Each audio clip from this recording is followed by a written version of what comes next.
Hello, I'm Wayne Brown and welcome to the ET Project. We're delighted to be delivering this podcast for executive talent all over the world whom we're affectionately referring to as Team ET.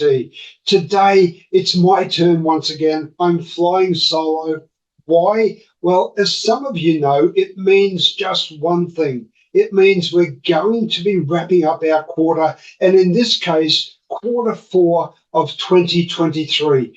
And of course, today is the 26th of December, which means yesterday was Christmas Day. So I really hope that the jolly old fella found your chimney and managed to squeeze down through and leave you with an abundance of well-deserved presents. Congratulations to all of you who celebrate this festive season. For those who don't, I'm sure you're joining in with the merriment as well. Today, I'm not traveling. I've just come back from a trip to Singapore where I caught up with a couple of past guests in this quarter, which was great. But today I'm staying right here, right in my office in Shanghai. It's been another incredible quarter, hasn't it? We've had 12 amazing leaders join us and generously share their experiences, their knowledge and insights, which has been so highly appreciated. Therefore, as we do on the 13th week of each quarter, today we're going to look back over that guest lineup and touch on some of the highlights of the conversations that I had with each one. All right, so let's take a look at our guest lineup for this quarter and just see who was there. As we always do, we chunk our 12 guests, that sounds terrible, but we chunk them into 4 blocks of 3 weeks at a time. And thanks to our marketing team, we're able to incorporate the promotional intros that we do each week with each guest to save you listening to my wonderfully monotone voice for the entire time. Yeah, I know you're already sitting there saying amen to that. So here we go with our first 3 guests. First up, we had Dave Goodall. So Dave Goodall, Ashton Rodenhiser, and Tom Applegarth. Let's trip back to the beginning of October, where we first met with Dave Goodall. He lives in Raleigh, North Carolina, and Dave helps entrepreneur-minded leaders align their energies, their skill, and business processes to realize their dreams. Interestingly, as Dave says, he was gifted in life with dyslexia and realized that he could see things that others struggle to see. So with the magic of editing and our marketing team, here's Dave's response to one of my questions. The first time you mentioned that you'd worked with a couple of interesting people, we had some commonalities there. Tony Robbins and his associates, etc. Yeah. How did you get to connect with this area? Yeah. So again, I went on that personal journey when I was like 30 years old, and I was fat and miserable and hating life and hating corporate America. And I was like, it's got to be easier. So I went on this quest. Actually, what happened is my dad sent me the DVD of The Secret, The Law of Attraction. All right. And that just stimulated, I reflected on my childhood. If there's anything I wanted when I was a kid, I had this pie in the sky, this dream that I could create visuals and it would happen. Like I wanted to build a quarter pipe when I was a kid, and skateboarding was coming up. And I'm like, how am I going to do this? And I would just sit there. I realize it now, but then I was meditating. Right. I would sit in silence and visualize. It's like, oh, I want to build a skate ramp, or I want a BMX bike, or I want to build a dirt park. And I would sit and visualize or draw and sketch, and things were easy to create and put together. And then you're 33 with a mortgage and 2 kids and a marriage, and life got real. And I realized that I had stopped dreaming, and I saw The Secret and The Law of Attraction. And then it just led me down the path of, I got exposed to Dr. Joe Dispenza and Dr. Bruce Lipton and Dr. Greg Braden. Greg Braden worked at Cisco when I was working at Cisco. And these guys that are they're game changers. They want to give you a different perspective of what's real, right? And that's just, then I ended up getting my coaching certification, and then I ended up networking with people, and I ended up meeting Chuck Jacoby, who was the center for the Pittsburgh Steelers. He had a Super Bowl ring. And I had heard about NLP, neuro linguistics programming, Yeah. but I didn't know a whole lot about it. And after getting to know Chucky, he's like, "Hey man, I'm working with Dr. Matt James." I'm like, that name's finder sounds familiar. And he goes, "Well, Tad James. Tad James is Matt's dad, and Tad was the right-hand man to Tony Robbins, who introduced NLP to Tony." And I'm like, "Oh, I got to meet this guy." Next thing I know, I'm in San Diego meeting Matt, and then I'm down in Tampa getting my master's in hypnosis and all this other stuff. So it was like, once you get obsessed with tools in your toolbox, you don't stop, right? All right. Next up is Miss Ashton Rodenhiser. If you recall, Ashton sits in Nova Scotia in Canada and is our sketchnoting guru. More correctly, she's a graphic recorder and visual strategist who's passionate about lifting the creative spirit in everyone that she meets. She's followed her passion for helping people communicate their ideas and combine that with the creativity by founding Mind's Eye Creative Consulting. Have a listen to what Ashton shares during our conversation. And so now you're literally the graphic recorder. So what, maybe we unpack, what does that mean? What is a graphic recorder? Yeah, so terms are a funny thing, like I said earlier, but when I was introduced into it, it was really around graphic facilitation. Right. Graphic recording is just another term you could call it. You can use it in a different way, but I'll just talk about graphic facilitation for a minute because that's sort of my journey. Yeah. So if you think about facilitation and when you're in a room helping a group of people move through the strategic planning or brainstorming or visioning, it's really about the voices in the room. So when you're doing graphic facilitation, instead of solely feeding back in words, now you're feeding back in pictures. So when I'm in the room, it's a gigantic piece of paper, usually on a wall, 4 feet by 8, 10, 12, 16 feet long. And with my big fancy markers, I'm illustrating what I'm hearing in that meeting. So someone says something, then someone else says something else, and then I can tie ideas together and represent them in a visual way. Graphic recording is just more of a it's a bit more common of a term than graphic facilitation, I would say. And I like to use that word when I'm describing when I do like conferences and presentations and things like that, where I'm not involved in a process, like a facilitated process. I'm more of like a fly on a wall kind of thing. So those are kind of mostly the two worlds. And I've another kind of common terms, because we're just talking about terms here, is live illustration. I see as kind of an umbrella term that is a bit more of a friendly one that is like less complex to explain to people. It's a little bit more like, Google friendly live illustration. Right. Yeah. While we're on the terms, then let's jump into the term that you've really popularized, I guess, sketchnoting. What is sketchnoting as a deviation from graphic recording, graphic facilitation, or is it somehow a subset? It is a bit of a subset. It's used more commonly for people who want to do personal note-taking, right? So it's all, for me anyways, the way that I teach it and the way I work, it's all relatively the same skill set. It's listening, it's making sense of what you're hearing, and it's capturing.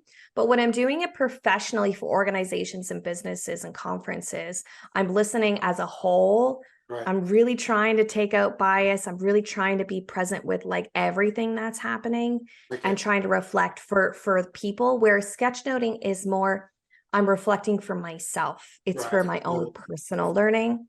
Yeah, and I didn't coin the term sketchnoting. A guy did named Mike Rohde back in 2006. But, the concept of sketchnoting has been around for a very long time. It's just us and our funny terms. The other way I like to also describe it is visual note-taking, but I feel like that doesn't always fully describe what it is. So I think sketchnoting is a nice happy medium that people, and sometimes people call me a sketchnoter when I'm working professionally. And that's okay. Like, I don't have the opportunity to go into all of the details, but if that's how they relate to me as a professional, I'm like, it doesn't matter to me. It's okay. All right. So on to our third guest, which is Mr. Tom Applegarth. And over the 30 years of HR experience, Tom has been serving high-profile companies. He's based in the city of Saratoga Springs on the northwestern shores of Utah Lake, and his considerable experience has brought significant measurable improvements in employee engagement, attrition reduction, recruitment of the best and the brightest employees, and establishment of high-impact HR processes as well as improvements. Check out the insights that he shares in this short clip. Is there any move by governments or by HR industry as a whole to start to look at policies for work from home? Is this an area that people are talking about? Well, yeah, and most organizations that I work with have a policy around work from home, but it doesn't, it may need to evolve over time, and especially with some of the issues we're talking about that I don't think are fully flushed out in any of the work from home policies. I haven't seen the governments around the world yet kind of make a lot of changes from a legal perspective due to this shift, but it's bound to happen at some point, and especially if there's really some negative health issues or injury issues that really become more prevalent, then I think that's when we'll see governments get involved. Yeah, time will tell. All right, well, that rounds out our first three, our trio. Our next three guests commence towards the end of October, and Pauline Kirk, David Dorrier, and Michelle Hoffman. So starting with Pauline, Pauline's the CEO and founder of Femvesta Global. Pauline's a powerhouse, and the way that she approaches life and business is incredible. She uses her 25 years of experience and her skills that she's gained from working in the corporate, male-dominated world to continue to break down the glass ceilings and to change norms and push boundaries of major institutions. Pauline supports women with how they can become financially fabulous. Now, she's trademarked that term, financially fabulous, and helps them to create financial abundance. Have a listen to our short conversation. You could have taken an alternative path and put yourself on the couch and taken to drugs, taken to alcohol, and just given up, I guess. But obviously that's not you. Wayne, I was there. I had a decision, and everyone has that position in their life where they're such at their lowest point in their life, they have to do something. And either way, I always say, choose your hard. Doing nothing is hard. Getting letters through the door is hard. People harassing you for money is hard, because it wasn't the days of mobile phones and you could screen your caller. People were ringing the landline and harassing me. People were knocking on my front door and harassing me and trying to find out where I was, and and all that sort of stuff. So either way was hard. Getting reminders through the mail all the time is hard. People constantly chasing you for money was hard. But then so's hard of going, right, well, I've got a decision to make. I'm at this point, this crossroads in my life. Either I file for bankruptcy, and so someone who's, had a very senior position in the military and be called an officer and mom for so long and being put on this pedestal, and I wasn't prepared to put my finger on the enter button and be with this black mark against my name of someone who's actually filed for bankruptcy. Right. So what I did was then go, right, I've got to get educated, which is when I, like you said, Wayne, drugs, alcohol, all those things. And then I was like, well, that's going to either be this and this way and nothing's going to change, or I've got to change. And then I need to find ways of how it's going to happen. And believe it or not, and I talk about it in my book, is that Oprah Winfrey used to come on the TV at stupid times. And yes, I didn't watch a lot of TV, but everyone needs a bit of an outage. So for me, it's like white noise. And she just kept appearing on the screen at weird times of the night. And then I was like, you know what? I need to learn from this woman, because this woman's been from such adversity and abject poverty in her life. And she's so successful at what she's doing. Success leaves clues, as Tony Robbins says. So for me, I started to look at people who are successful and then go, right, and we didn't have the internet. So literally everything you're seeing is on TV or in a library. So for me, I'm looking at people going, right, well, who's successful? What are they doing to be successful? And then I go, well, that's what I need to start thinking about and mimicking. The way I talk, the way I act, stopping taking, the things that are the stimulants that are holding me back. So let's cut that out. Right. Okay. Now let's get the head right. So let's get myself right so I can glean from the inside outwards. And that's literally what I did, was I started to talk like Oprah in terms of mindset and go, you know what? We only have one life. We can do anything. It's up to us. Yes, it's hard, but we do it anyway. What is fear? Fear is putting one foot in front of the other. What's courage? Just taking a shot. It may not work out, but just going with your gut. And that's literally what pushed me to then get out of the situation I was in. All right. So from Pauline Kirk, we connect with Mr. David Dorrier, or David D, as many prefer to call him. I actually prefer to call him Santa Claus, and you'll understand more by listening to this whole episode. But David is a dynamic professional speaker, a trainer, and a coach with over 25 years of experience in training and development, leadership and communication, and has a passion for helping individuals and organizations to achieve their full potential. David brings knowledge and expertise to his presentations, and here's what David had to say when we first spoke. Is there any memorable time, before we jump away from this, is there any memorable moment playing this role as Santa Claus that really sticks in your mind? Well, there are so many of the special children, the special families. To see, one of the things that I observe is that, and my wife and I, we don't have children, but it's to observe the mother and father watching their child interacting with Santa, and I can only imagine that it's bringing those parents back to when they were with Santa, or when their parents were observing them with Santa and interacting with Santa. And that child, when they truly believe, it is, you can feel it, you can sense it, you can see it. It's magical, that interaction between Santa and that child when they are fully engaged and Santa is fully engaged with them. Okay, so rounding out our second group of three, as we talk, or as we move into the halfway mark, I should say, and the lady joining us is from Fort Mill in South Carolina. She's the queen of relationshiping, Miss Michelle Hoffman.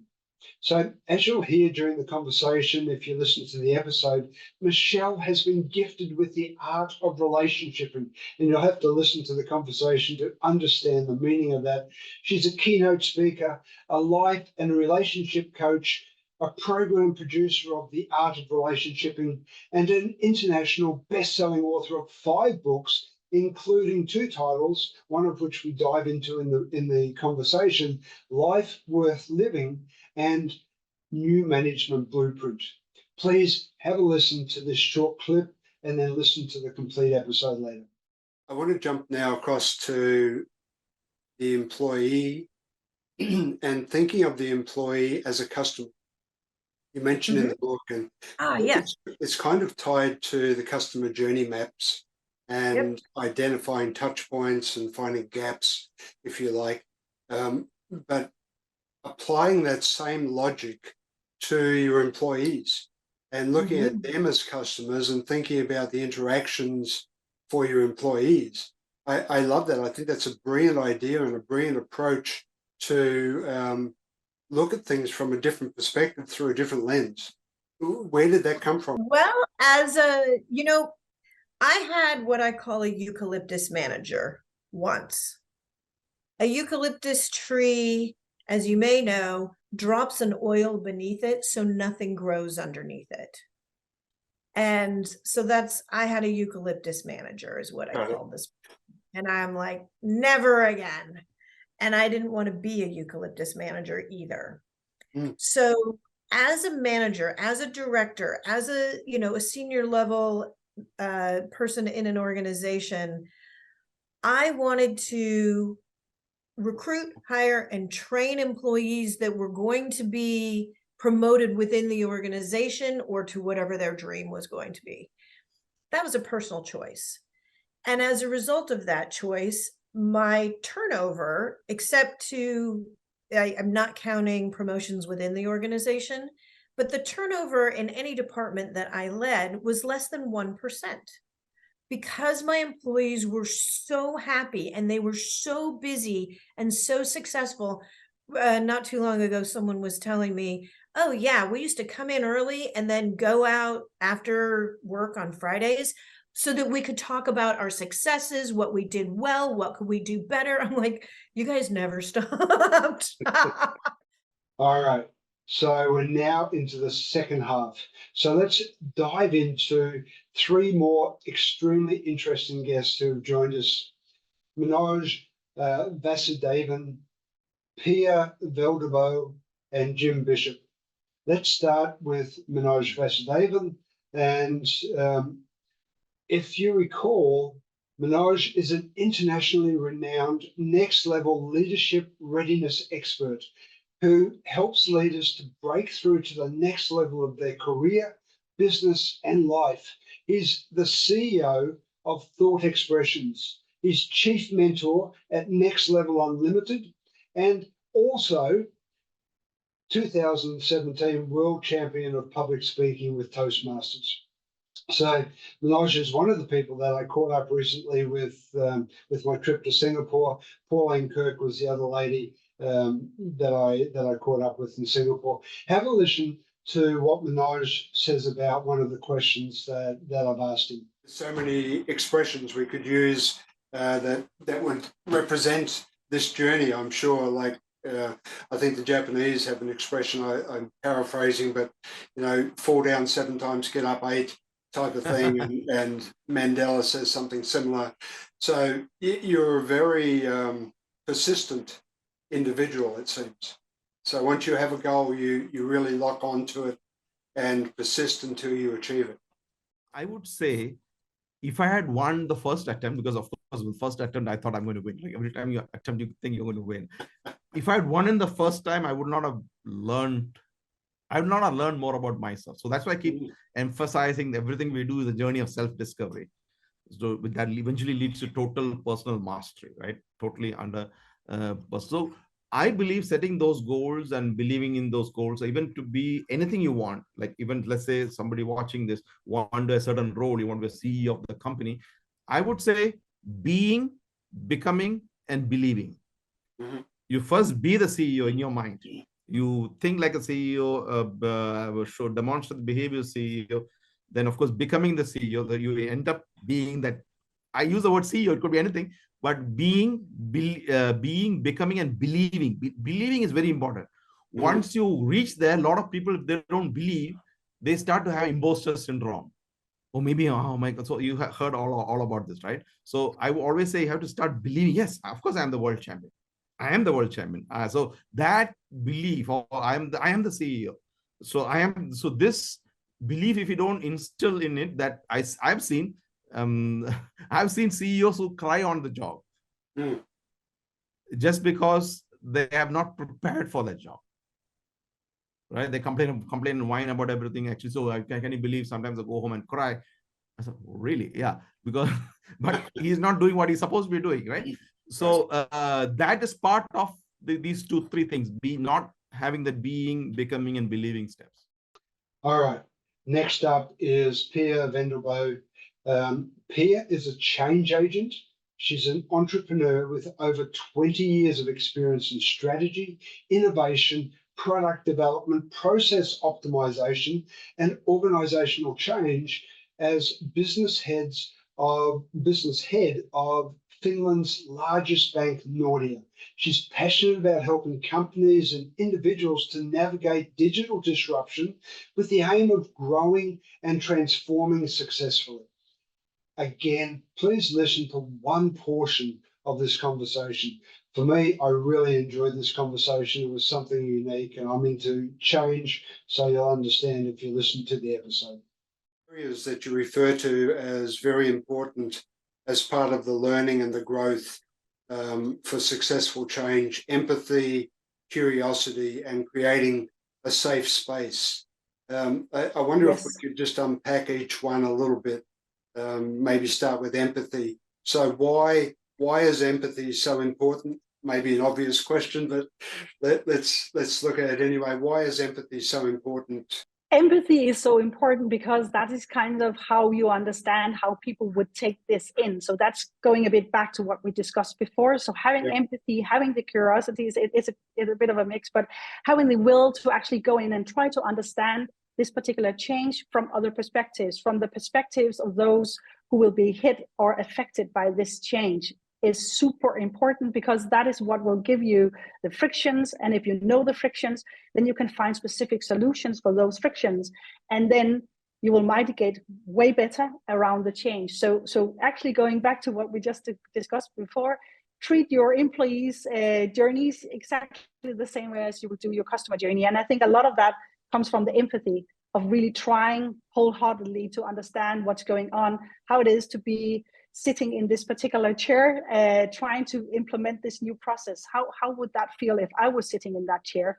That's usually a big difference. And actually also, if you as a C-level manager, for instance, go down and sit in that chair and try out the new process, it shows also to the rest of the organization that you are really in on this and you are also willing to learn.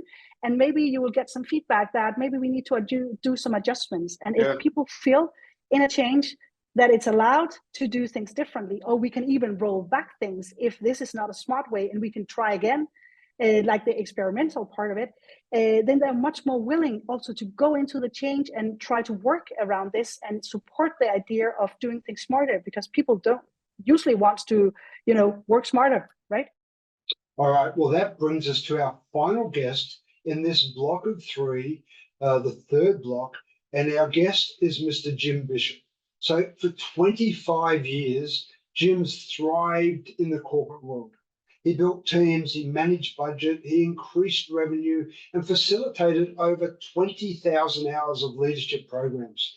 And as he traveled around the world, working with leaders and assisting customers, he became acutely aware of the misdirected energy within corporate structures. Instead of channeling energy towards solving problems and boosting productivity, many leaders he encountered diverted a significant portion of their efforts into navigating bureaucracy and hierarchies. It's a really great conversation. Please have a listen to what Jim had to say.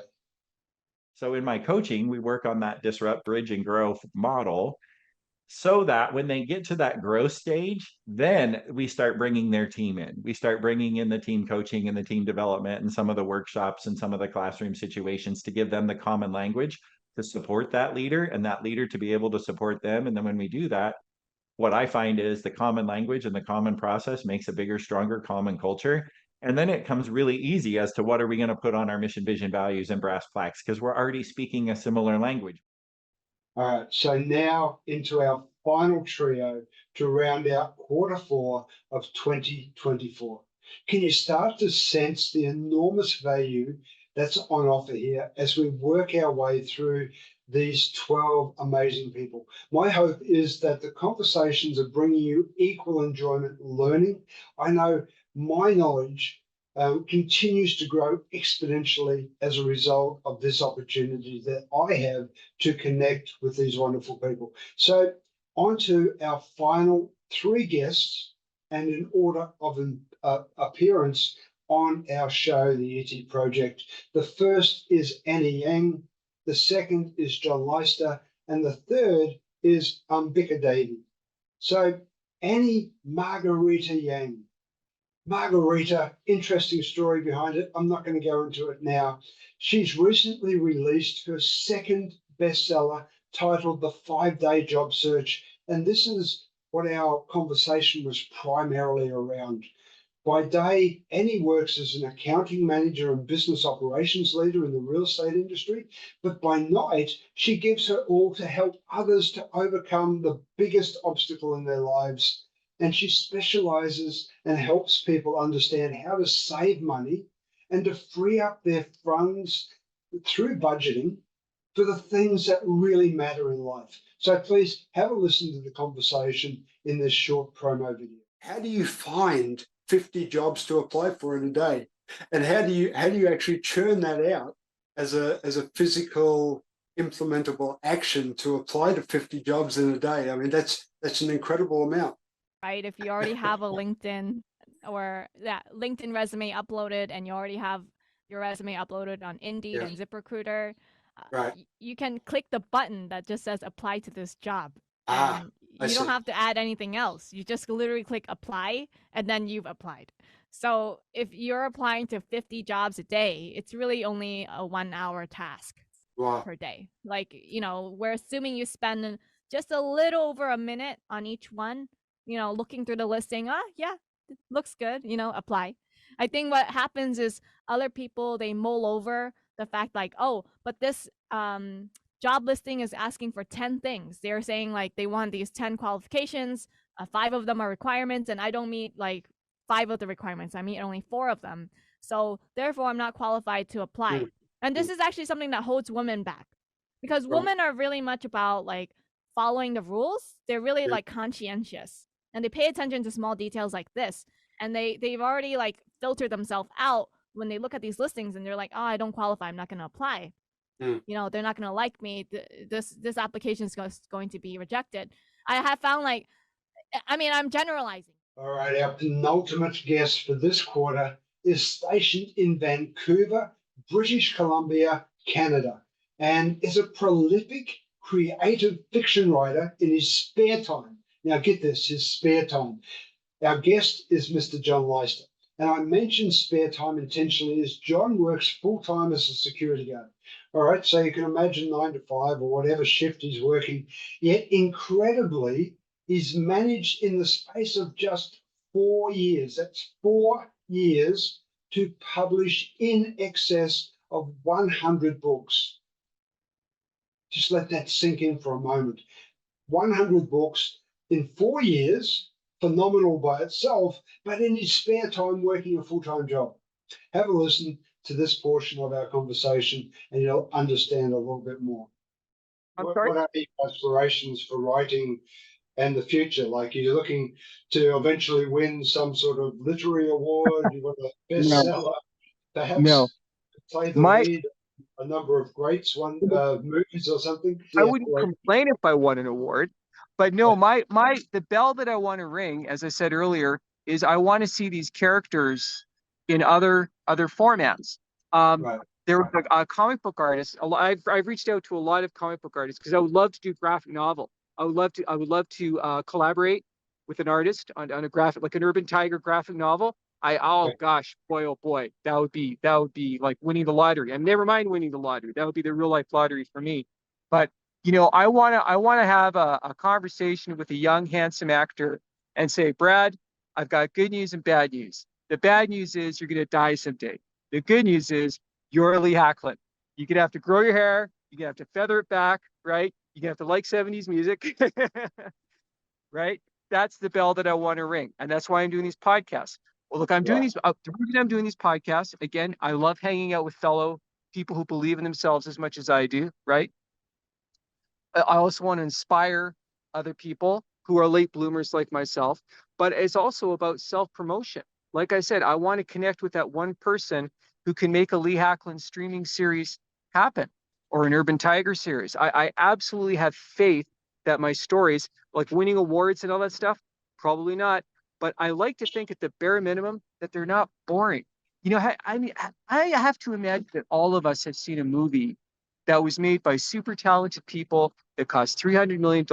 And you look at the movie that you paid to see and you thought, gosh, you know, I could go home tonight and I could write a screenplay about my last argument with my wife or my spouse, and it would be more interesting than this CG gonzo fest that I just wasted my money on. I'm sure all of us feel that way sometimes, but not all of us will actually do it. And that's another reason why I'm writing. Because I look at movies today, and look, I'm very few now. I spend very little time watching movies now because I'd rather create than just passively watch other people's manifestations.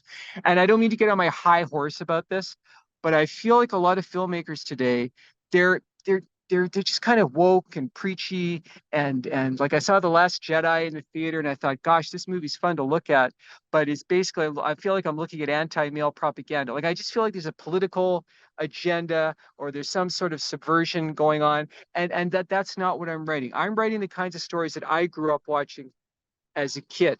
Right. To our final guest of Q4 2023, Miss Ambika Devi. So Ambika is lovingly referred to as the Yodini Yoda and a meditation Jedi. As a speaker, Ambika's expert knowledge of the mind, excuse me, and her engaging storytelling inspires audiences and provides effective tools to demonstrate how they can alter neural pathways and thought loops. Ambika delivers keynotes, panel discussions, and in-service retreats for organisations both nationally and internationally. She's appeared on TLC, the Learning Channel, syndicated and public radio, New York Public Access Television. She's a recurring guest on podcasts and vlogcasts, and taught holistic health at university level for 21 years.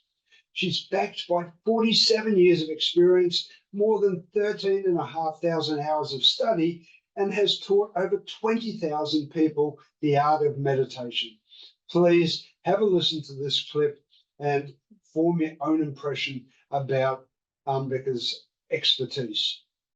I was just thinking, as you were explaining about the negative self-talk, you obviously have the gift of being able to catch yourself and know yourself well enough to react to that.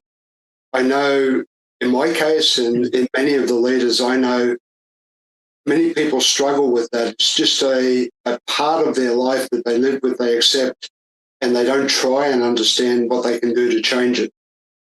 Was there something that you could recommend that people can do if and when they are able to catch that self-talk, that negative self-talk? Practice.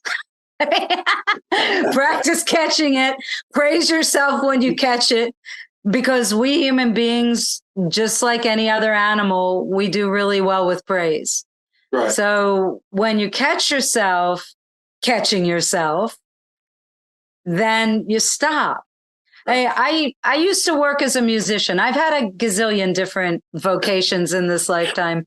I almost put a career counselor in a coma when I was in my 30s, when she asked me, tell me every job you've had and the name of the manager and how much you made. And after about a half hour of starting at age 14, going to about 16, she said, stop.